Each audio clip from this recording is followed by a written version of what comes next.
kunci Anda sukses dunia akhirat, percayalah takdir. Dan semua takdir itu baik, tapi kita belum tahu rahasianya. Saya mau cerita sedikit.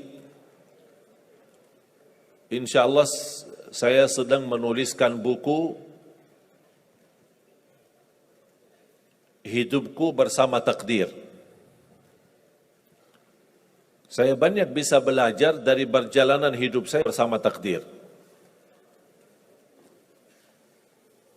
Saya ingat waktu saya di sekolah SD di Madinah, di Arab Saudi, kelas 1, kelas 2, sampai kelas 6. Saya ingat persis, hampir setiap hari kita diharuskan membayar 1 rial sedekah untuk Palestina. Infak 1 rial untuk Palestina. Itu setiap hari. Jadi saya kalau pergi ke sekolah dapat uang saku dari ayah 3 rial.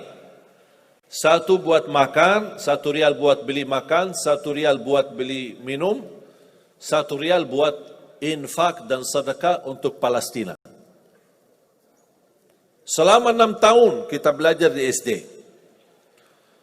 Membuat saya di masa itu berkeinginan bisa ke tanah suci Palestina, bisa silaturrahim dan ziarah Masjidul Aqsa.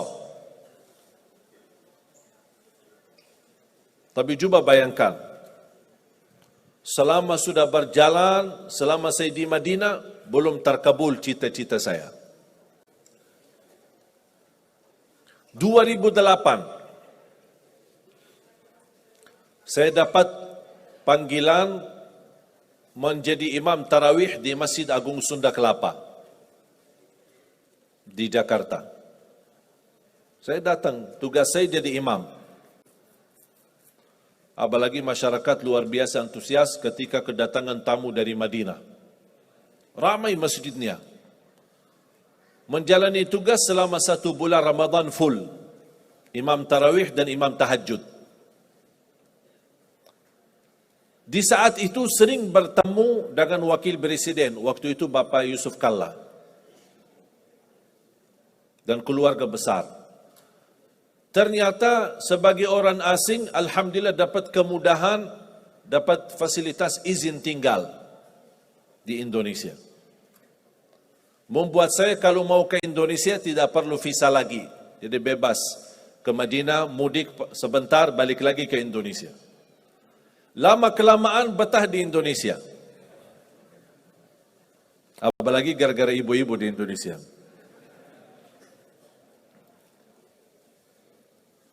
Subhanallah, tidak bisa membayangkan kalau ada orang bertanya sama saya, milih Madinah atau Indonesia, kira-kira saya jawab apa?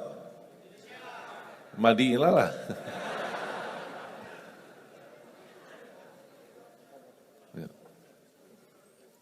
Madinah tanah suci. Salat di Masjid Nabawi 1000 kali lipat dibanding salat di Masjid Istiqlal. 1000 kali lipat. Salat di Masjidul Haram 100.000 kali lipat.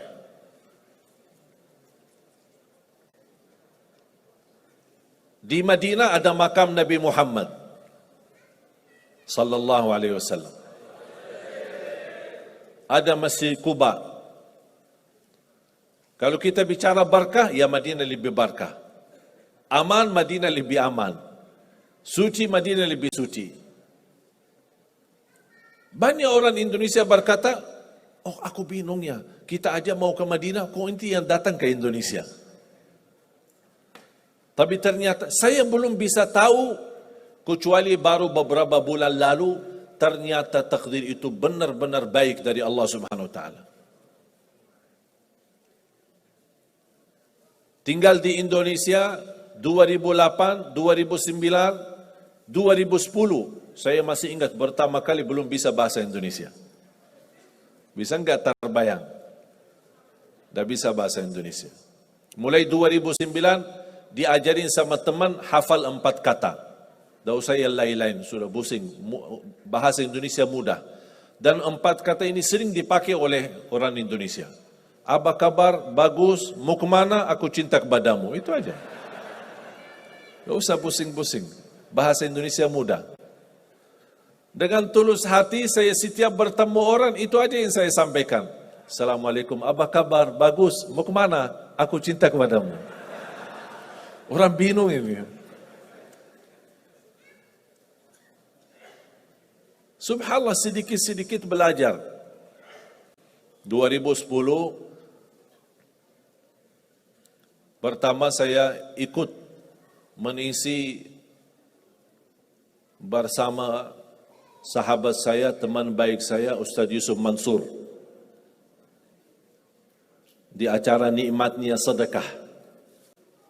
Karena beliau memang dikenal Ustaz sedekah.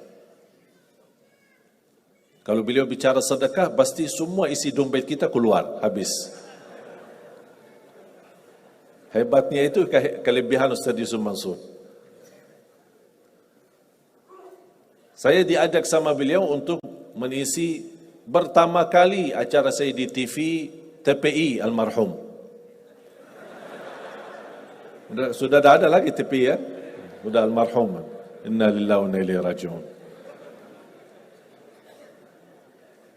Jadi dari situlah sudah mulai didorong sama Ustaz harus berani bahasa Indonesia. Karena dulu ketika saya pertama dakwah yang bantu translate Ustaz Yusuf sendiri. Tapi beliau yang mendorong saya harus bisa bahasa Indonesia. Nanti insyaAllah anak damping antum. Mendampingi saya sampai sedikit walaupun kata-kata ibu-ibu dulu bahasanya bagus dan lucu. Karena masih banyak yang belum lancar. Sambil gitu sudah mulai sedikit lancar, malah ditinggal sama Ustaz Yusuf Mansur. Tinggal saya isi sendiri. Antum sudah sendiri-sendiri aja. Subhanallah, 2011 saya dapat dipanggil untuk menghadiri acara buka puasa bersama Bapak Presiden. Waktu itu Bapak SBY. Saya diundang untuk menghadiri acara. Saya duduk di satu meja sama dubes Saudi, ada dubes Yaman, ada dubes Palestina, Mesir. Tidak jauh dengan meja Bapak Presiden, Wakil Presiden, Ketua DPR, MPR, semua hadir. Subhanallah, tiba-tiba penceramah yang ditugaskan acara kultum sebelum maghrib. Biasakan di Indonesia ada budaya sebelum buka puasa kan ada kultum lah, dipanggil ustaz atau siapa. Penceramah tidak datang karena macet. Maklum Jakarta macet ya. Ternyata Allah punya rencana. Didatangi protokol, Pak maaf penceramah kita tidak datang. Ditunjuk Mbak Syekh yang isi. Saya kaget, apa yang mau saya isi? Depan presiden lagi. Akhirnya saya beranikan diri berbicara. Sedangkan protokol sudah menyampaikan, mohon Pak jangan lama ya, maksimal 10 menit. Ya biasa protokol. Ternyata mereka salah hitung waktu. Saya habis 10 menit, saya turun. Selesai tugas, duduk lagi di meja. Ternyata masih mau maghrib 40 menit lagi. Mereka salah hitung. Bingung apa mau isi lagi. Didatangin Ustaz, salah satu imam Masjid Istiqlal untuk baca salawat lah, Asmaul Husna. Baca Asmaul Husna, baca salawat, baca subhanallah, walhamdulillah, wa la ilaha illallah, Allahu Akbar. Sampai orang badan ngantuk. Habis waktunya. Tapi masih ada waktu belum maghrib. Saya didatangi lagi sama protokol. Bapak Presiden minta antum datang lagi. Naik isi kultum sebentar sebelum maghrib. Saya kaget. Kok ini satu acara tapi 2 kali saya isi. Saya naik panggung. Saya masih ingat pertama ketika saya naik, karena tamu yang hadir ada kan juga dari negeri sahabat. negara Arab dan negara yang lain. Pas begitu saya mulai berbicara, biasa saya menawali Assalamualaikum warahmatullahi wabarakatuh, Bismillahirrahmanirrahim, Alhamdulillahirabbil alamin dalam bahasa Arab. Saya lihat Bapak Presiden kan ada alat terjemah di depan setiap tamu. Bapak Presiden mengambil alatnya. Begitu saya berkata amma ba'du, yang saya muliakan, yang saya cintai, ayah kami Bapak Presiden Republik Indonesia. Beliau kaget, langsung turunin alatnya lagi. Ini dengar langsung bahasa Indonesia. Karena dia melihat nampilan saya bukan orang Indonesia. Begitu Alhamdulillah saya isi yang kedua kali, malah beliau panggil. Saya duduk. Dan saya cerita, nanti saya insya Allah akan cerita salah satu cerita yang menyebabkan saya mendapatkan perhatian dari Bapak Presiden. Barangkali antum kalau antum cerita, barangkali dapat perhatian. Nanti saya kasih tahu ceritanya. Mau kan ceritanya? Pasti mau. Luar biasa. Kelebihan Indonesia semua serba mau. Tidak ada yang tidak mau. Jadi saya duduk di samping Presiden, buka puasa sambil berbicara ngobrol. Dan subhanallah saya mendapatkan kejutan yang luar biasa. Langsung beliau berkata, mau enggak warga negara Indonesia? Saya jujur saja kaget. Karena sebelumnya, sebelum kejadian ini, ada yang menawarkan, membantu untuk proses warga negara Indonesia, tapi minta 150 juta. Tapi Allah kasih saya gratis. Dan Presiden langsung yang menawarkan. Sambil bahasa beliau apa? Kami sudah memberi warga negara kepada pemain bola, sampai sekarang belum berjuara. Kalah mulu. Pas sudah sampai ke final, kalah lagi. Mudah-mudahan kami memberi warga negara, mudah-mudahan bisa bermanfaat untuk Indonesia. Saya ingat persis bahasa beliau. Bahkan setiap saya bertemu beliau di acara besar atau Hari Raya Idul Fitri, pasti beliau ketika melihat saya, Alhamdulillah, terima kasih sudah menjadi warga negara Indonesia. Saya bilang, terima kasih Bapak yang memberikan warga negara Indonesia. Ternyata jemaah sekalian, saya mendapatkan tantangan yang berat. Warga negara Indonesia ada proses. Salah satu persyaratan buat surat pernyataan mundur diri dari warga negara Arab. Di situ tantangannya. Apakah saya milih warga negara Arab atau milih warga negara Indonesia? Habis saya musyawarah sama orang tua, guru-guru saya di Madinah, mereka semuanya mendorong bismillah. Yang penting bermanfaat. Dimanapun berada bermanfaat. Saya beranikan diri membuat surat pernyataan mundur diri dari warga negara Arab menjadi warga negara Indonesia. Ternyata keputusan ini menjadi takdir. Dan takdir itu baik.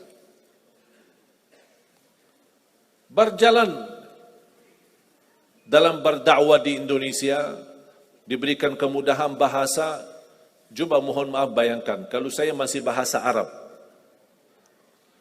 gimana? Minat enggak entah hadir? Malas. Dan ngerti bahasa Arab lagi. Bagi translate lagi, lama lagi. Dan nyambung lagi, malas deh. Tapi Alhamdulillah, karunia dari Allah memberikan kemudahan bisa bahasa Indonesia. Berdakwah langsung dari hati ke hati. Ternyata menjadi warga negara Indonesia menjadi karunia dari Allah Subhanahu wa taala. Kenapa menjadi karunia? Karena 2017 saya mengundang seorang imam besar dari Palestina, imam besar Masjidul Aqsa. Kami undang kemari datang ke Indonesia. Isi bersama-sama di Damai Indonesiaku TV One. TV One memang beda. Bersama-sama isi. Beliau begitu bertemu dengan saya, beliau terkejut. Pakaian Arab, wajah Arab, tapi bahasa-bahasanya Indonesia. Lancar lagi bahasa Arab. Beliau mendapatkan perhatian bersama beliau. Di mana beliau pergi, saya mendampingi beliau. Allah buka hatinya, beliau undang saya datang ke Palestina.